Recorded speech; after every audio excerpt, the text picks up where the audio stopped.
everyone, I am Smriti Sinha here and welcome back to our channel Science Zone. Today you follow, tomorrow we lead. And if you are new to this channel, please hit the subscribe button given below. And if you have missed the previous videos, you can click on the I button given above. And today we are going to study the topic Structure of Atom. This is topic number 4 from Maharashtra State Board Syllabus Standard 11th.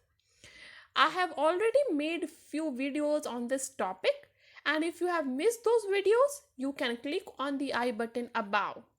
And today we are going to study some part of the quantum mechanical model of atom. So let's begin with shapes of atomic orbitals. So as you know that there are various orbitals like S, P, D, F and they have various shapes. So let's begin this video with the study of shapes of atomic orbitals. So first is S orbital. तो ये S orbital है और आप देख सकते हो the S orbital is actually spherical in shape. तो जो भी S orbital होता है उसका शेप क्या है? Spherical. ठीक है, S orbitals are always spherical in shape. Their size increase with increase of n मतलब प्रिंसिपल क्वांटम नंबर. तो जैसे ही प्रिंसिपल क्वांटम नंबर इंक्रीज होता है s ऑर्बिटल का साइज भी इंक्रीज होता है. तो ये देख सकते हो, ये है 1s ऑर्बिटल, ये है 2s orbital.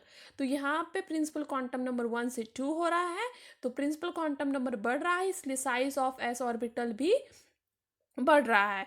It means that the electron is located farther away from the nucleus as the principal quantum number n increases. मतलब principal quantum number n increase होता है तो size of orbital increase होता है. तो size of orbital increase होने से क्या होगा? देखो, ये suppose आपका न्यूक्लियस है तो 1s ऑर्बिटल न्यूक्लियस के करीब है, बट 2s ऑर्बिटल न्यूक्लियस से दूर है क्योंकि उसका साइज बड़ा हो रहा है, और 3s ऑर्बिटल न्यूक्लियस से और भी दूर है क्योंकि उसका साइज और भी बड़ा हो रहा है. इसका कंक्लूजन ये है कि जैसे जैसे साइज इंक्रीज होगा और that means principal quantum number जैसे जैसे बढ़ेगा, साइज ऑफ द ऑर्बिटल वैसे वैसे इंक्रीज होगा और उसकी वजह से उस ऑर्बिटल का इलेक्ट्रॉन न्यूक्लियस से और भी दूर जाता जाएगा. Next is P orbitals. तो बेसिकली पी ऑर्बिटल्स 3 होते हैं. ठीक है, there are 3 P orbitals which is called as 2px, 2py and 2pz. तो ये 3 पी ऑर्बिटल्स है. ठीक है, 2 that is px, py and pz. अब उन 2p ऑर्बिटल में n क्या है? 2, क्योंकि प्रिंसिपल क्वांटम नंबर तो 2 है, और l क्या है? 1, that is azimuthal quantum number is 1. अब each p orbital has 2 lobes on the 2 sides of the nodal plane passing through the nucleus. तो ये है आपका नोडल प्लेन जो न्यूक्लियस से पास हो रहा है. ये नोडल प्लेन, उसके दोनों साइड पे आप देख सकते हो हर एक p ऑर्बिटल को 2 लोब है, ये पहला और ये दूसरा. तो ऐसा दोनों लोब हर एक p ऑर्बिटल को, px को भी, py को भी, pz को, जो nucleus through nodal plane through pass होता है. The size and energy of the dumbbell shaped 3 2p orbitals are same. तो p ऑर्बिटल कौन से शेप का है? Dumbbell shape. ठीक है, s orbital is spherical while p orbital is dumbbell shape. और ये तीनों p ऑर्बिटल का एनर्जी सेम होता है. px is always equal to, energy of px is always equal to py which is equal to pz. तो energy of 3 orbitals are always same.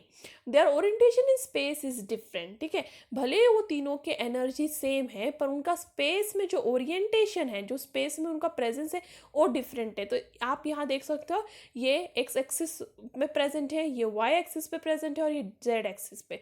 तो भले ये तीनों पी ऑर्बिटल का एनर्जी सेम है पर उनका ओरिएंटेशन डिफरेंट है. The 2 lobes of the 2p orbitals are always along x, y and z axis. ठीक है, तो ये दोनों lobes ये तीनों p ऑर्बिटल्स के along किसके होता है? px ऑर्बिटल का along x axis, py orbital का along y एक्सिस और pz ऑर्बिटल का along z axis. Now accordingly the corresponding orbitals are called as, जो भी p orbital along x axis है उसे कहते हैं 2px, जो वाई एक्सिस है वो है 2py, और जो अलॉन्ग जेड एक्सिस है वो 2pz. The size and energy of the orbital in p subshell increase with increased number of principal quantum number. तो पी ऑर्बिटल में भी जैसे जैसे प्रिंसिपल क्वांटम नंबर n बढ़ेगा वैसे वैसे size and energy of the orbital भी बढ़ेगा. तो जैसे आपको याद रखना है, कोई भी प्रिंसिपल क्वांटम नंबर मतलब n जैसे जैसे बड़ा होगा वैसे वैसे पी ऑर्बिटल का साइज भी इंक्रीज होगा और उसकी एनर्जी भी इंक्रीज होगी, similar to that of S orbital. अब नेक्स्ट है डी ऑर्बिटल.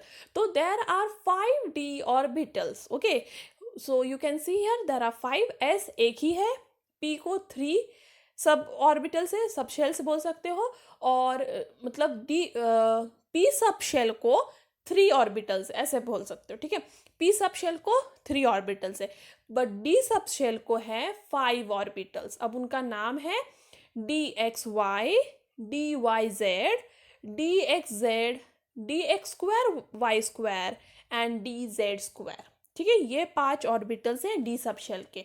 तो आपको याद रखना होगा D X Y, D Y Z, D X Z, D X square Y square and D Z square.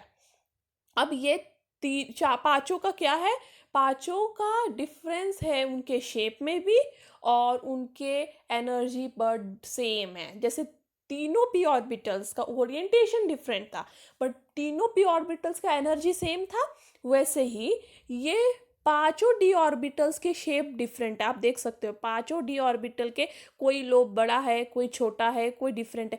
तो पांचों डी ऑर्बिटल डिफरेंट है शेप में, बट ये पांचों डी ऑर्बिटल की एनर्जी एकदम सेम है.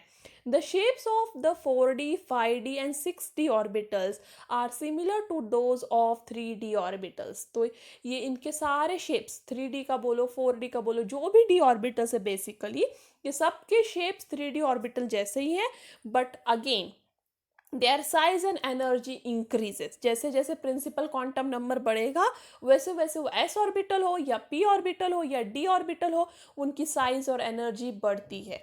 तो आपको याद रखना है कोई भी ऑर्बिटल हो, जैसे ही प्रिंसिपल क्वांटम नंबर बढ़ता है उनका साइज बढ़ता है और उसकी वजह से उनकी एनर्जी भी बढ़ती है. Now will talk about the energies of orbitals. So the energy of an electron in hydrogen atom or hydrogen like species is only determined by principal quantum number. तो जो भी एलिमेंट में सिर्फ एक ही इलेक्ट्रॉन होता है, जैसे कि हाइड्रोजन या फिर हाइड्रोजन जैसे एटम, मतलब कोई भी एटम जिसमें एक ही इलेक्ट्रॉन है, उनका जो एनर्जी है वो कौन डिसाइड करेगा, प्रिंसिपल क्वांटम नंबर. ठीक है, क्योंकि प्रिंसिपल क्वांटम नंबर बढ़ेगा तो साइज ऑफ ऑर्बिटल बढ़ेगा और इसलिए उसकी एनर्जी बढ़ेगी. तो ये कब है, जब आपके कोई भी स्पीशीज में एक ही इलेक्ट्रॉन है. ठीक है, और ये क्यों है, क्योंकि the only interaction in this species is attraction between the electron and the nucleus. तो इसमें क्यों ऐसा है, हाइड्रोजन और हाइड्रोजन जैसे स्पीशीज में सिर्फ प्रिंसिपल क्वांटम नंबर ही क्यों डिसाइड करता है आपका एनर्जी, क्योंकि वहाँ पे सिर्फ एक ही टाइप ऑफ अट्रैक्शन है, that is the attraction between the nucleus and this electron. क्योंकि ये हाइड्रोजन या हाइड्रोजन जैसे स्पीशीज में एक ही इलेक्ट्रॉन होता है, तो एक ही टाइप ऑफ इंटरैक्शन है, that is the attraction between the nucleus and this electron, और कोई भी दूसरा इंटरैक्शन नहीं है. इसलिए ये principal quantum number of this electron will only decide the energy of this species. So the increasing order of energy in the orbitals of hydrogen atom is, तो hydrogen atom के लिए कैसे ऑर्बिटल्स की energy increase हो रही है, 1s. ठीक है, फिर उसके बाद is less than 2s which is equal to 2p. देखो प्रिंसिपल क्वांटम नंबर सेम है इसलिए ये दोनों ऑर्बिटल की एनर्जी सेम है. भले ये दोनों डिफरेंट ऑर्बिटल्स, एक s है एक p है, but principal quantum number same होने की वजह से दोनों की एनर्जी सेम है. हम ये सिर्फ हाइड्रोजन जैसे एटम के लिए बात कर रहे हैं. ठीक है, हाइड्रोजन जैसे एटम के लिए याद रखना है. फिर 3s is equal to 3p equals to 3d. Principal quantum number same है तो ये सब ऑर्बिटल की एनर्जी भी सेम है. which is less than 4s, which is equal to 4p, which is equal to 4d, which is equal to 4f. Again principal quantum number same है, इसलिए सारे orbitals की एनर्जी भी same है. So of course the shapes of the S P D और F orbitals are different. यहाँ पे देखो, अभी आप बोलोगे कि 4s 4p 4d 4f को तो आप सेम एनर्जी बोल रहे हो, पर ये सारे ऑर्बिटल्स की शेप डिफरेंट है. यस, शेप डिफरेंट है, बट उनका प्रिंसिपल क्वांटम नंबर सेम है, और इसलिए the orbitals with the same energy and the corresponding wave functions being different are called as degenerate orbitals. तो ये है definition for degenerate orbital. So what is degenerate orbitals? जो orbitals को same energy होती है बट उनका wave function different होता है. वेव फंक्शन मतलब ऑर्बिटल पे डिपेंड करता है. ठीक है, वेव फंक्शंस जो साई है वो किस पे डिपेंड करेगा? ऑर्बिटल पे. तो ये जो भी आप देख सकते हो 4s 4p 4d 4f, ये चारों ऑर्बिटल की एनर्जी क्या है? सेम है, बट उनका वेव फंक्शन क्या है? डिफरेंट है. तो इसे कहेंगे डीजेनरेट ऑर्बिटल. ठीक है, एक्सपेक्टेड क्या होना चाहिए कि इनके वेव फंक्शन डिफरेंट होने की वजह से ऑर्बिटल की एनर्जीज भी डिफरेंट होनी चाहिए, पर ऐसा नहीं है. तो definition for degenerate orbitals are the orbitals, that is you can see here example, the orbitals with same energy but different wave function are called as degenerate orbital. तो वैसे ही 2s and 2p are degenerate orbitals, क्योंकि दोनों की energy same है but दोनों के wave function different है. But in multi electron atom, मतलब ऐसा एटम जिसमें एक से ज़्यादा इलेक्ट्रॉन है, तो वहाँ पे सिर्फ अट्रैक्शन नहीं होता, वहाँ पे रिपल्शन भी एग्जिस्ट करता है बिटवीन द इलेक्ट्रॉन्स, क्योंकि एक से ज़्यादा इलेक्ट्रॉन्स होने की वजह से एक से ज़्यादा नेगेटिव पार्टिकल्स उस एटम में प्रेजेंट है और same charges repel each other. इसलिए सिर्फ हाइड्रोजन एटम में क्या हो रहा था, सिर्फ एक ही इलेक्ट्रॉन होने की वजह से वह रिपल्शन तो था ही नहीं, सिर्फ अट्रैक्शन था between the nucleus and that electron. But multi electron atom में क्या हो रहा है, वहाँ पे रिपल्शन भी है between the electrons. Now the energy of electron in multi-electron atom does not only depend on principal quantum number n, but it also depends on azimuthal quantum number. तो हाइड्रोजन और हाइड्रोजन जैसे atoms में क्या है, जो आपकी energy है वो सिर्फ और सिर्फ डिपेंड करती है प्रिंसिपल क्वांटम नंबर पे. बट जब आप एक से ज़्यादा इलेक्ट्रॉन जैसे स्पीशीज की बात करोगे तो उसकी एनर्जी सिर्फ प्रिंसिपल क्वांटम नंबर n पे डिपेंड नहीं होगी बट एजिम्यूटल क्वांटम नंबर पे भी डिपेंड करेगी, क्योंकि यहाँ पे सिर्फ अट्रैक्शन फोर्स नहीं वर्क कर रहा है, यहाँ पे रिपल्शन भी वर्क कर रहा है. So the lower the sum of n plus l, that is principal quantum number plus azimuthal quantum number, the lower is the energy. यदि आप प्रिंसिपल क्वांटम नंबर और एजिमुथल क्वांटम नंबर का सम करोगे और वो वैल्यू कम होगी तो एनर्जी भी उसकी कम होगी. If two orbitals of same n plus L, कभी कभी ऐसा होता है उस एटम में n प्लस एल का सम सेम निकलेगा. ठीक है, वैसे दो ऑर्बिटल्स के लिए फिर हमने क्या करना चाहिए, किसको लो पकड़ना चाहिए और किसको हाई. उस केस में आपको वैल्यू ऑफ n देखना है, तो lower the value of n lower is the energy. ठीक है, and this is called as n plus L rule. तो ये एग्जाम में आता है, what is n plus L rule. तो n plus l rule decides the energy of the orbital. ठीक है, n plus l rule decides the energy of the orbital. यदि any two orbital having higher n plus l rule, ऐसे लिखो, if any orbital having higher n plus l value, it will have higher energy. ठीक है, n plus l value कोई भी orbital का ज़्यादा है, दोनों में कंपेयर करना पड़ेगा. ठीक है, कंपैरिजन की बात है. तो जब दो वैल्यू को आप कंपेयर कर रहे हो, जिसका n प्लस एल वैल्यू ज़्यादा है वो ऑर्बिटल की एनर्जी ज़्यादा होगी. बट सपोज ये दोनों ऑर्बिटल का n plus L value same निकला, पहला का 4 है दूसरा का भी 4 है, तब अब कौन हायर है कौन लोअर, वो डिसाइड करेगा n वैल्यू, मतलब सिर्फ प्रिंसिपल क्वांटम नंबर. तो ये है n प्लस एल रूल. तो n प्लस एल रूल क्या बोलता है, पहले n प्लस एल दोनों ऑर्बिटल का आप कंपेयर करो, जो भी ज़्यादा है उसकी एनर्जी ज़्यादा है. बट सपोज दोनों n प्लस एल की वैल्यू सेम है तो सिर्फ n को कंपेयर करो, जिसका n ज़्यादा है उसका एनर्जी ज़्यादा होगा. तो उस हिसाब से मल्टी इलेक्ट्रॉन स्पीशीज के लिए ये ऑर्डर निकला है सारे ऑर्बिटल्स के लिए, ठीक है। सो इफ अब मल्टी इलेक्ट्रॉन स्पीशीज की बात करोगे तो ये ऑर्डर है सारे इलेक्ट्रॉन के लिए। 1s is less than 2s which is less than 2p which is less than 3s which is less than 3p which is less than 4s which is less than 3d and 4p and so on। तो आप देख सकते हो यहाँ पे 3s 3p और 3d की energy same नहीं है, ठीक है। और 4s तो उनके बीच में ही घुस गया है। 4s 4p 4d और 4f की एनर्जी सेम नहीं है, उनके बीच में बहुत सारे दूसरे ऑर्बिटल्स भी घुस गए हैं। तो ये क्यों हुआ? क्योंकि यहाँ पे n+l रूल अप्लाई हुआ है, और जिसका भी n+l वैल्यू ज़्यादा था उसका एनर्जी ज़्यादा ले लिया गया है, और जिसका भी n+l सेम निकला उसका सिर्फ प्रिंसिपल क्वांटम नंबर कंपेयर किया गया है। तो ये एक चार्ट है एक्सप्लेनेशन के लिए। सपोज मैं 1s ऑर्बिटल की बात कर रही हूँ, तो उसका प्रिंसिपल क्वांटम नंबर क्या है? 1, और उसका azimuthal quantum number of course 0 होगा, क्योंकि azimuthal quantum number is n-1, correct. तो ये हो जाएगा 0। अब n+l वैल्यू क्या हो गया? 1 + 0 दैट इज 1। तो ऑफ कोर्स सबसे लोएस्ट है एनर्जी में। नेक्स्ट आप बात करो 2p ऑर्बिटल की। 2p ऑर्बिटल में ऑफ कोर्स n वैल्यू 2 है, l वैल्यू 0 है, तो 2 + 0 हो गया 2। सो 2s is higher than 1s, क्योंकि उसका n+l वैल्यू ज़्यादा है 1s के n+l वैल्यू से। अब बात करेंगे 2p ऑर्बिटल की। 2p ऑर्बिटल में n 2 है बट l है 1, करेक्ट। अब l 1 होने के वजह से यहाँ पे है 2 + 1 that is 3। Now here n is equal to 2। अभी देखो n इज इक्वल टू 2 हम बाद में जाएंगे, तो यहाँ पे n+l क्या आ गया वैल्यू आपको? 3। अब 3s ऑर्बिटल की बात करो।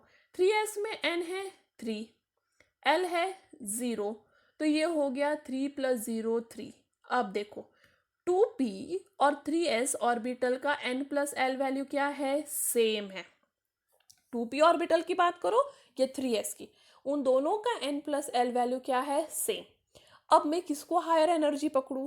तो इस कंफ्यूजन को दूर करने के लिए अब हमें n को कंपेयर करना है, ठीक है। तो n+l जब भी सेम निकलेगा तब आपको सिर्फ n की तरफ ध्यान देना है। तो ये था n+l रूल, अब आप अच्छी तरह समझ चुके होंगे।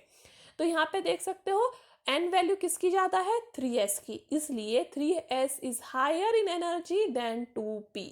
भले ही दोनों का n+l सेम वैल्यू था, बट अब सिर्फ n कंपेयर करने के बाद 3s का वैल्यू ज़्यादा निकला, और इसलिए वो हायर इन एनर्जी है देन दी 2p। वैसे ही आप देख सकते हो 3p के लिए। तो 3p का n है 3, l है 1, और 3 + 1 हो गया 4, ठीक है। वैसे ही 4s के लिए देखिए n है 4, l है 0, तो 4 + 0 हो गया 4। अब देखो दोनों n+l सेम है, तो अब मैं वापस मूव करूंगी n की तरफ। यहाँ पे n3 है, यहाँ पे n4 है, तो 4s का n ज़्यादा है इसलिए वो हो गया हायर इन एनर्जी, और 3p का n कम है इसलिए हो गया लोअर इन एनर्जी। भले ही दोनों का n+l सेम है, बट एक हायर एक लोअर डिपेंडिंग ऑन n। तो आपको पहले समझना है n कहाँ से आया? n आया ये 1 2 2 3, ठीक है। जो भी नंबर यहाँ दिया हुआ है वो n है। और ये l कहाँ से आया? s की बात कर रहे हो तो s के लिए l 0 है, p की बात करोगे तो p के लिए l 1 है, d की बात करोगे तो d के लिए l 2 है। तो आपको याद रखना है l का value s p d f, ये जो आपके ऑर्बिटल्स हैं वो डिसाइड करते हैं एक्चुअली l। तो s ऑर्बिटल है तो 0, p ऑर्बिटल है तो फिर l 1 है, d ऑर्बिटल है तो l 2 है, और f ऑर्बिटल है तो l 3 है। तो इस तरह से आप कोई भी ऑर्बिटल की एनर्जी फाइंड आउट कर सकते हो। नेक्स्ट है अफबूस प्रिंसिपल। अब उन्होंने क्या कहा था? He is Afbos is a German word using for building up. Actually, word है for building up. Now, the building up of orbitals means filling up of orbitals with electron in ground state of atom. ठीक है, तो orbitals का building up मतलब electron fill करना उसमें। Ground state मतलब वो रिएक्शन में नहीं है, नॉर्मल स्टेट में। तो नॉर्मल स्टेट के एटम में उसमें इलेक्ट्रॉन फील्ड करने को कहेंगे बिल्डिंग अप। अब ये प्रिंसिपल एक्चुअली 3 दूसरे प्रिंसिपल्स में बेस्ड है, that is increasing order of energies of orbital. जैसे जैसे ऑर्बिटल की एनर्जी इंक्रीज होती है उस हिसाब से आपको इलेक्ट्रॉन फिल करना है। दूसरा पॉलिन्स एक्सक्लूजन प्रिंसिपल, पॉलिन ने भी कोई रूल्स दिए थे उसके हिसाब से आपको इलेक्ट्रॉन फिल करना है। और दूसरा है हुम्स रूल ऑफ मैक्सिमम मल्टीप्लिसिटी। तो ये तीनों रूल को यूज करके एक्चुअली आपको इलेक्ट्रॉन फिल करते हुए उस एटम को बिल्ड अप करना है। तो ये डायग्राम एक्चुअली एक ट्रिक है सारे ऑर्बिटल्स की एनर्जी याद रखने के लिए, ठीक है। तो ये एक ट्रिक है। तो इसको आपको क्या करना है, देखो 1s 2s 3s 4s 5s 6s 7s सबको एक दूसरे के नीचे लिख लिया। फिर 2s के सामने आपको 2p लिखना है क्योंकि 1p कभी नहीं होता, याद रखना है। तो 2p p ऑर्बिटल s 2 से शुरू होता है, तो यहाँ पे से 2p लिखोगे। 2p 3p 4p 5p 6p 7p, ठीक है, सो ऑन सेम एक दूसरे के नीचे। अब डी ऑर्बिटल कभी p इसमें नहीं होता, 2 में नहीं होता, ठीक है। Quantum number 2 does not have D orbital. So अभी प्रिंसिपल क्वांटम नंबर 3 से डी ऑर्बिटल शुरू होता है, तो यहाँ पे लिख लोगे 3d 4d 5d 6d 7d, चाहो तो यहाँ पे 7d लिख सकते हो। अब एफ ऑर्बिटल कभी भी 3 क्वांटम नंबर से नहीं 4 क्वांटम नंबर से शुरू होता है, इसलिए 4 के सामने लिखोगे 4f 5f 6s। तो आपको समझ गया, सिर्फ आपको क्या करना है 1 2 3 4 5 6 7 एक दूसरे के नीचे लिखते जाना है। याद रखना है एस में 1 से होता है, बी से 2 से होता है, डी 3 से होता है और एफ 4 से होता है। अब आपको शुरू करना है एनर्जी के लिए। तो 1s लोएस्ट इन एनर्जी, देखो ऐसे, फिर जिगजैग जाना है, फिर उसके बाद 2s, फिर आता है 2p, ठीक है, सिर्फ जिगजैग जाते जाना है। देखो 1s पहले एनर्जी है, फिर उसके बाद उसकी एनर्जी ऑर्डर में आता है 2s जो उससे थोड़ा बड़ा है, फिर आता है 2p उसके बाद वाले एनर्जी ऑर्डर में, फिर आता है 3s, फिर आता है 3p। बट देखो ये जिगजैग ऑर्डर में 3d नहीं आता, 3p के बाद आता है 4s। ये देखो यहाँ से ऐसे जिगजैग से याद रखना है। तो पहला एनर्जी सबसे कम किसका है 1s का, फिर 2s, फिर 2p, फिर 3s, फिर 3p, फिर 3d नहीं है 4s से। और ये एक ट्रिक है याद रखने के लिए एनर्जी सीक्वेंस। फिर है 3d, ठीक है, 3d के बाद आता है 4p, 3d के बाद क्या आया 4p, फिर 4p के बाद क्या आता है 5s, 5s के बाद आता है 4d, 4d के बाद आता है 5p, फिर आता है 5p के बाद 6s और 6s के बाद डायरेक्ट आता है 4f। और इस तरह से आप सारे ऑर्बिटल्स का एनर्जी लिख सकते हो जिगजैग मैनर में। तो एक्चुअली ये डायग्राम है जो आपको बहुत अच्छे से याद रखने में हेल्प करेगा आपके ऑर्बिटल्स की एनर्जी। तो आपको s ऑर्बिटल एक दूसरे के नीचे लिखना है, p एक दूसरे के नीचे, d एक दूसरे के नीचे, f एक दूसरे के नीचे, और जस्ट जिगजैग ड्रॉ करते जाना है।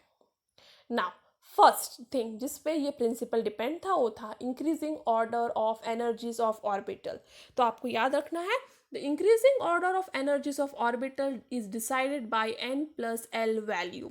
तो n+l वैल्यू जिसका भी इंक्रीज होगा एनर्जी इंक्रीज होगा। और सपोज n+l वैल्यू सेम हुआ तो आपको प्रिंसिपल क्वांटम नंबर n पे कॉन्सेंट्रेट करना है। तो जिसका n+l वैल्यू सेम है बट उसका प्रिंसिपल क्वांटम नंबर ज़्यादा है तो उसकी एनर्जी भी ज़्यादा है।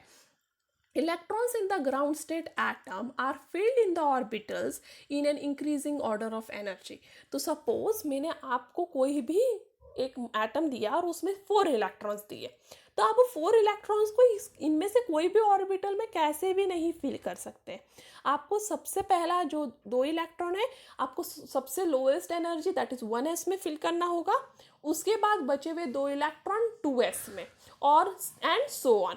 तो आप कैसे भी इलेक्ट्रॉन नहीं फिल कर सकते, आपको हमेशा इलेक्ट्रॉन फिल करते वक्त लोएस्ट एनर्जी से हाईएस्ट एनर्जी के ऑर्बिटल की तरफ मूव करना है। सेकेंड है Pauli's exclusion principle. The Pauli in 1926 recognized that no 2 electrons in an atom can have the same set of 4 quantum number। तो ये था पॉलिन्स का प्रिंसिपल कि कोई भी 2 इलेक्ट्रॉन जो एटम में होते हैं उनके सारे 4 क्वांटम नंबर सेम नहीं हो सकते। तो इस पे बेस्ड हमने पिछले वीडियो में स्टडी भी किया, एक प्रॉब्लम भी सॉल्व किया है, आपको याद होगा। तो तो कोई भी दो इलेक्ट्रॉन यदि कोई एटम में है तो उसके चारों क्वांटम नंबर कभी भी सेम नहीं होंगे। यदि पहले के तीन quantum number that is principal quantum number, azimuthal quantum number और मैग्नेटिक क्वांटम नंबर सेम है तो उसका spin quantum number of course different होगा। तो जैसे इस अर्थ पे कोई भी ह्यूमन बीइंग का सेम फिंगर, दो ह्यूमन बीइंग्स के फिंगरप्रिंट सेम नहीं हो सकते, वैसे ही एटम में कोई भी दो इलेक्ट्रॉन का चारों क्वांटम नंबर सेम नहीं हो सकता। ये प्रिंसिपल को आप दूसरी वे में ऐसे पढ़ सकते हो, only two electrons can occupy same orbital and must have opposite spin. मतलब दो इलेक्ट्रॉन्स हैं जो मैक्सिमम एक ऑर्बिटल में फिट हो सकते हैं। तो पॉलिस के हिसाब से एक ऑर्बिटल में मैक्सिमम सिर्फ दो इलेक्ट्रॉन फिट हो सकते हैं, कोई भी ऑर्बिटल होने दो, ठीक है। एस सब शेल का ऑर्बिटल है या पी सब शेल का ऑर्बिटल या डी सब शेल का ऑर्बिटल है, कोई भी ऑर्बिटल है उसमें मैक्सिमम कितने इलेक्ट्रॉन फिल हो सकते हैं, सिर्फ टू इलेक्ट्रॉन्स, ठीक है। और वो दोनों इलेक्ट्रॉन हमेशा अपोजिट स्पिन में ही होने चाहिए, तो ही उनके चारों क्वांटम नंबर डिफरेंट होंगे। और दोनों इलेक्ट्रॉन अपोजिट स्पिन में होंगे तभी वो एक ही ऑर्बिटल में फिट हो पाएंगे।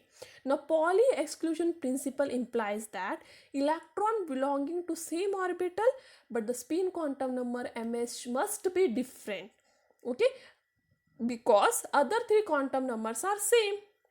मतलब सपोज दो इलेक्ट्रॉन है जो 2s ऑर्बिटल में प्रेजेंट है, ठीक है। 2s ऑर्बिटल की बात करें तो अभी हम बात करेंगे कि दो इलेक्ट्रॉन यहाँ पे प्रेजेंट है। अब 2s ऑर्बिटल मतलब सेम ऑर्बिटल में प्रेजेंट है तो उसका प्रिंसिपल क्वांटम नंबर क्या हो गया, n is equal to 1 of course, ठीक है। उसका प्रिंसिपल क्वांटम नंबर हो गया n इक्वल्स टू 1। अब उसका एजीम्यूटल क्वांटम नंबर मतलब l इज इक्वल टू 0, क्योंकि हम s ऑर्बिटल की बात कर रहे हैं तो s l इक्वल टू 0 हो गया। और उसका मैग्नेटिक क्वांटम नंबर हुआ -l टू +l, करेक्ट। तो यहाँ पे भी वो भी 0 हो गया। तो ये दोनों इलेक्ट्रॉन के लिए n भी सेम है, l भी सेम है, nl भी सेम है, ठीक है। तो ये दोनों इलेक्ट्रॉन के लिए सब कुछ सेम है, बट याद रखो उनका जो स्पिन क्वांटम नंबर है वो डिफरेंट है।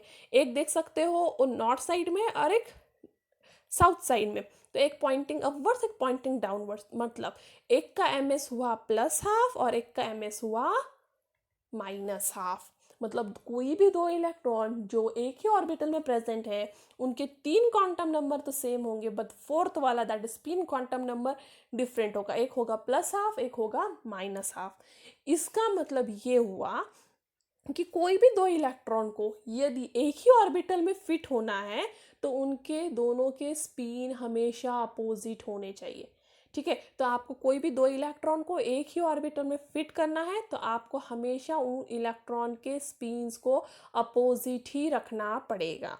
तो ये था Pauli's rule. Okay, so this two electrons with so these two electrons with opposite spins occupy same orbital are called as electron pair। और जो भी दो इलेक्ट्रॉन जो एक ही ऑर्बिटल में प्रेजेंट है बट उनके स्पिन डिफरेंट है तो उनसे क्या कहते हैं, electron pair. So this principle can be explain in helium atom, ठीक है। तो हीलियम एटम का एटॉमिक नंबर कितना है, 2। एटॉमिक नंबर 2 है मतलब उसमें 2 प्रोटॉन्स है मतलब 2 इलेक्ट्रॉन्स, ठीक है। तो उसका इलेक्ट्रॉनिक कॉन्फ़िगरेशन क्या है, 1s2। तो 1s2 मतलब एक ही ऑर्बिटल में दो इलेक्ट्रॉन है, कि 1s ऑर्बिटल में ही दो इलेक्ट्रॉन है। तो अब देखो फर्स्ट इलेक्ट्रॉन का प्रिंसिपल क्वांटम नंबर क्या हुआ, 1, उसका एजीम्यूटल क्वांटम नंबर भी हुआ 0, उसका मैग्नेटिक क्वांटम नंबर भी 0, बट उसका स्पिन क्वांटम नंबर क्या है, +½ अब सेकेंड इलेक्ट्रॉन की बात करते हैं। सेकेंड इलेक्ट्रॉन में भी n है 1, l है 0, ml है 0। देखो ये दोनों इलेक्ट्रॉन एक ही ऑर्बिटल में प्रेजेंट है, इसके वजह से उसके तीनों क्वांटम नंबर सेम है, बट स्टिल उसका स्पिन क्वांटम नंबर डिफरेंट है, क्योंकि एक ही ऑर्बिटल में दोनों इलेक्ट्रॉन को अपोजिट स्पिन के साथ ही प्रेजेंट होना पड़ेगा। और इसलिए याद रखना है कि it implies that two electrons in any atom if there are two electrons they will have three quantum number same but the fourth one will be definitely different। तो कोई भी एटम में यदि दो इलेक्ट्रॉन के स्टार्टिंग के तीन quantum number same है, उसका fourth quantum number that spin quantum number हमेशा डिफरेंट होगा, एक +½ होगा और एक होगा -½ next is Hund's rule of maximum multiplicity. तो हुन्स रूल ने क्या कहा था? Pairing of electrons in the orbitals belonging to the same subshell does not occur unless each orbital belonging to that subshell has got one electron each। मतलब आप कोई भी एक, देखो अभी हम सपोज p सबशेल की बात कर रहे हैं। p सबशेल में कितने ऑर्बिटल होते हैं? 3 ऑर्बिटल। तो सपोज यहाँ पे एग्जांपल देखो, p सबशेल की बात कर रहे हैं, p सबशेल में होते हैं 3 ऑर्बिटल। अब मैंने सपोज आपको 4 इलेक्ट्रॉन दिए, तो आप पॉलिन एक्सक्लूजन प्रिंसिपल को यूज करके ये 4 इलेक्ट्रॉन को ऐसे फिल कर सकते हो, करेक्ट? दोनों ऑर्बिटल में दो दो इलेक्ट्रॉन अपोजिट स्पिन के साथ। बट हुन्स रूल क्या कहता है कि ऐसे फिल करना गलत है। आप ऐसे फिल नहीं कर सकते जब तक आपका हर एक ऑर्बिटल में एटलीस्ट एक इलेक्ट्रॉन ना हो। जैसे यहाँ पे देखो, यहाँ पे हर एक ऑर्बिटल में एटलीस्ट एक इलेक्ट्रॉन है। तो आपको क्या करना है? पहले 3 इलेक्ट्रॉन्स, ये वाला और ये वाला, पहले 3 इलेक्ट्रॉन्स आपको तीनों ऑर्बिटल में फिल कर लेना है, और जो फोर्थ बचेगा तब वो पेयरिंग करेगा। तो हुन्स रूल क्या कहता है? आप जब तक पेयरिंग नहीं कर सकते कोई ऑर्बिटल में, जब तक आपके सबशेल के सारे ऑर्बिटल्स फिल नहीं हो जाते। डी ऑर्बिटल्स में 5 सबशेल है, और यदि मैंने आपको 6 इलेक्ट्रॉन दिया तो आपको डी ऑर्बिटल के पहले पांचों के पांचों सबशेल को फिल करना होगा, और जो एक बचेगा वो आप पेयर करोगे। तो मैं क्या बोल रही हूँ, इसका मीनिंग यहाँ पे एक्सप्लेन कर देती हूँ। तो सपोज मैं अभी बात कर रही हूँ डी ऑर्बिटल के, तो डी ऑर्बिटल में कितने, और सॉरी डी सबशेल में कितने ऑर्बिटल्स हैं? 5 ऑर्बिटल्स, करेक्ट? तो डी सबशेल की 5 ऑर्बिटल। अब मैंने आपको दिए 6 इलेक्ट्रॉन, तो पहले आप क्या करोगे? आप डायरेक्ट यहाँ पे पेयरिंग नहीं कर सकते, तो आपको पहले हर एक ऑर्बिटल में बराबर बांटना होगा 5 इलेक्ट्रॉन्स को, क्योंकि 5 ऑर्बिटल्स है तो 5 इलेक्ट्रॉन यहाँ पे आएंगे, और जो मैंने आपको 6th इलेक्ट्रॉन दिया है वो जाके पेयर होगा। तो ये हुन्स रूल है कि आप कैसे भी फिल नहीं कर सकते, आपको पहले उस सबशेल के सारे ऑर्बिटल्स को फिल करना होगा और फिर पेयरिंग करनी होगी। So it is observe that, क्या देखा गया है कि हाफ फिल्ड और फुल्ली फिल्ड जो भी ऑर्बिटल्स होते हैं उनको एक्स्ट्रा स्टेबिलिटी होती है। अब हाफ फिल्ड और फुल्ली फिल्ड ऑर्बिटल्स का मतलब क्या है? डी ऑर्बिटल्स में कितने सबशेल हैं? 5 डी सबशेल में कितने ऑर्बिटल्स हैं? 5। याद रखना है, ठीक है? हमेशा वर्ड उल्टे हो जाते हैं। सो डी सबशेल में कितने ऑर्बिटल्स हैं? 5। हर एक ऑर्बिटल में कितना इलेक्ट्रॉन फिल हो सकता है? 2। तो इसका मतलब डी सबशेल में मैक्सिमम कितने इलेक्ट्रॉन फिल हो सकते हैं? 10। ठीक है? तो आपको ऐसे याद रखना है, ये डी ऑर्बिटल है, ठीक है? डी सबशेल में कितने ऑर्बिटल्स होते हैं? 5। हर एक ऑर्बिटल में मैक्सिमम कितने इलेक्ट्रॉन फिल हो सकते हैं? 2 इलेक्ट्रॉन। आपके पास 5 ऑर्बिटल है और हर एक में 2 इलेक्ट्रॉन फिल हो सकते हैं, तो 2 × 5 = 10। तो मैक्सिमम डी ऑर्बिटल में कितने इलेक्ट्रॉन फिल होंगे? 10। वैसे ही आपके पी सबशेल में कितने फिल होंगे? मैक्सिमम 6, क्योंकि आपके पास 3 ऑर्बिटल से हर एक ऑर्बिटल में 2 इलेक्ट्रॉन फिल हो सकता है, तो 2 × 3 = 6 एंड सो ऑन। मतलब जब भी आपका कोई भी ऑर्बिटल, आपका डी की बात करो, पी की बात करो या एस की बात करो, जब कंप्लीटली फिल्ड होता है, एस की बात करोगे तो यदि एस सबशेल में आपके पास 2 इलेक्ट्रॉन है मतलब वो कंप्लीटली फिल्ड है, और हाफ फिल्ड की बात करोगे तो एक ही इलेक्ट्रॉन है मतलब वो हाफ फिल्ड है। तो कोई भी जो भी आपका सबशेल है, कोई भी सबशेल में यदि हाफ फिल्ड हो, डी की बात करेंगे हाफ फिल्ड मतलब 5, आप पी की बात करोगे तो हाफ फिल्ड मतलब 3 इलेक्ट्रॉन, और एस की बात करेंगे तो हाफ फिल्ड मतलब 1 इलेक्ट्रॉन। तो कोई भी ऑर्बिटल यदि हाफ फिल्ड है या कंप्लीटली फिल्ड है तो उसमें एक्स्ट्रा स्टेबिलिटी है। मतलब यदि सारे इलेक्ट्रॉन्स पेयर्ड हैं या फिर सारे इलेक्ट्रॉन्स अनपेयर्ड है, तब उसमें एक्स्ट्रा स्टेबिलिटी है। ये सबसे इजीएस्ट वे याद रखने का, ठीक है? तो एक्स्ट्रा स्टेबिलिटी चाहिए आपको कोई भी एटम में, तो उसके ऑर्बिटल्स में सारे इलेक्ट्रॉन्स एक तो पेयर्ड चाहिए दैट इज फुल्ली फिल्ड, या फिर सारे इलेक्ट्रॉन्स अनपेयर्ड चाहिए दैट इज हाफ फिल्ड, ठीक है? तो half filled for P is 3 electrons, half filled for D is 5 electron, and half filled for S is 1 electron. Fully filled for S is 2 electron, क्योंकि वो S orbital सिर्फ 2 electron को accommodate कर सकता है। and fully filled for the D is 10 electron and fully filled for P is 6 electron, और ये तब इन लोगों में extra stability होगी. And that's all for today. Thank you. If you have any doubt, any comment, any suggestion, you are free to do that on asiadoubt04@gmail.com. If you liked my video, please give me a thumbs up. Share this video to more and more of your friends. And before departing, don't expect anyone to understand your journey, especially if they have never walked your path. That's all for today. Thank you. Stay